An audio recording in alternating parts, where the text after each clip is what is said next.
ओम नमः शिवाय। आप सबको सावन की हार्दिक शुभकामनाएं। तो बोले नमो नारायण।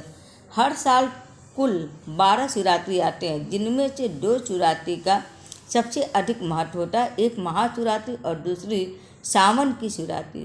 शिवरात्रि के दिन व्रत रखकर सारा दिन निर्जल हो सके तो निर्जल रहे, नहीं तो फलाहार करके भगवान भोलेनाथ माँ पार्वती जी का पूजा करते वक्त कथा को जरूर सुनना चाहिए।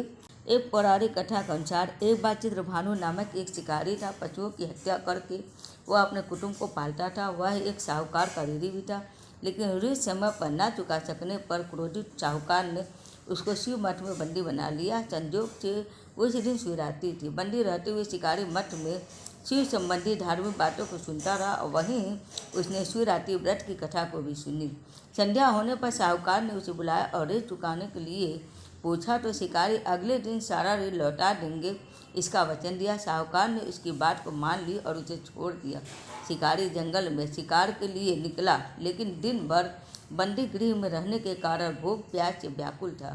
सूर्यास्त होने पर वह जलाशय के समीप गया और वहां एक घाट के किनारे एक पेड़ पर थोड़ा सा जल पीने के लिए लेकर चढ़ गया, क्योंकि उसे पूरी उम्मीद थी कि कोई न कोई जानवर अपनी प्यास बुझाने के लिए यहाँ जरूर आएगा। वह बेलपत्र के पेड़ पर चढ़ गया और उसी पेड़ के नीचे शिवलिंग भी था, जो सूखे बेलपत्रों से ढके होने के कारण उसको दिखाई नहीं दे रहा था। शिकारी को उसका पता नहीं चला। भूख और प्यास से थका वो उसी मचान पर बैठ गया।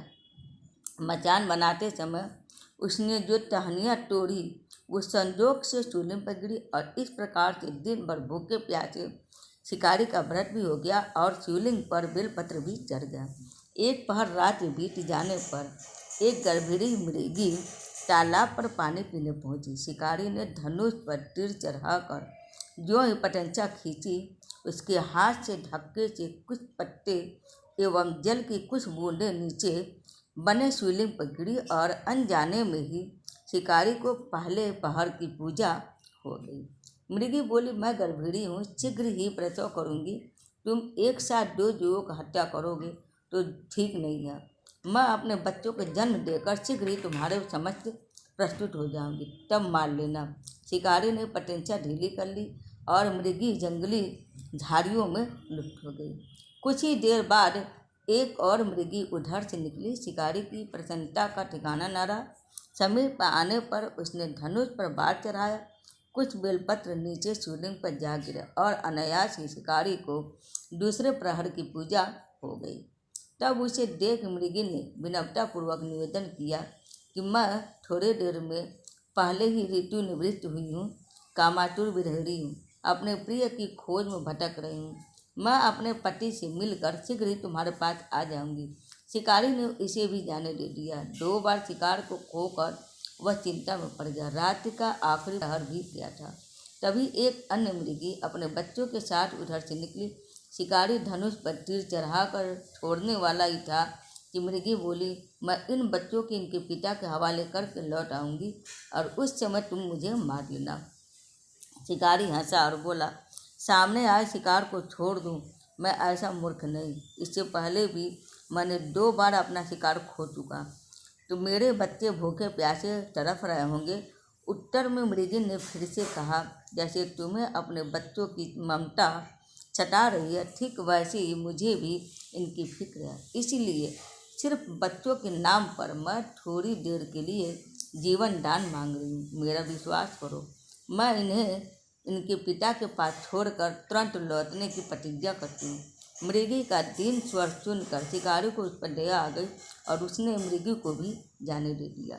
शिकार के अभाव में बेल वृक्ष पर बैठा शिकारी बेल पत्र तोड़ तोड़कर नीचे फेंकता जा रहा था और उसकी तीसरी प्रहर की पूजा भी स्वतः ही संपन्न। भोर होने से पहले ही एक हृष्ट पुष्ट मृग इसी रास्ते पर आया। शिकारी ने सोच लिया कि इसका शिकार वह अवश्य करेगा। शिकारी की तनी हुई पतंचा देखकर मृग विनीत स्वर में बोला, भाई, यदि तुमने मुझसे पूर्व आने वाली 3 मृगियों तथा छोटे छोटे बच्चों को मार डाला है, तो मुझे भी मारने में विलम्ब ना करो, ताकि मुझे उनसे वियोग में एक क्षण भी दुख न सहना पड़े। मैं उन मृगियों का पति हूँ। यदि तुमने उन्हें जीवन दान दिया है तो मुझे भी क्षण का जीवन देने की कृपा करो। मैं उनसे मिलकर तुम्हारे समक्ष उपस्थित हो जाऊंगा। मृग की बात को सुनकर शिकारी ने सारी कथा मृग को सुना दी। तब मृग ने कहा, मेरी तीनों पत्नियां जिस प्रकार प्रतिज्ञाबद्ध होकर गई हैं, वो मेरी मृत्यु से अपने धर्म का पालन नहीं कर पाएंगी। अतः जैसे तुमने उन्हें विश्वास पात्र मानकर छोड़ा, वैसे ही मुझे भी जाने दो। मैं उन सबके साथ तुम्हारे सामने शीघ्र ही उपस्थित होता हूँ। उपवास, रात जागरण तथा शिवलिंग पर बेलपत्र चढ़ने से शिकारी का हिंसक हृदय निर्मल हो गया था। उसने भगवत भक्ति का वास हो गया था। उसके हाथ से धनुष तथा बाण छूट गया और उसने मृग को जाने दिया। थोड़ी ही देर बाद वह मृग सपरिवार शिकारी के समक्ष उपस्थित हो गया ताकि वह उनका शिकार कर सके। किंतु जंगली पशुओं की ऐसी सत्यता, सात्विकता एवं सामूहिक प्रेम भावना देखकर शिकारी को बड़ी गलानी हुई।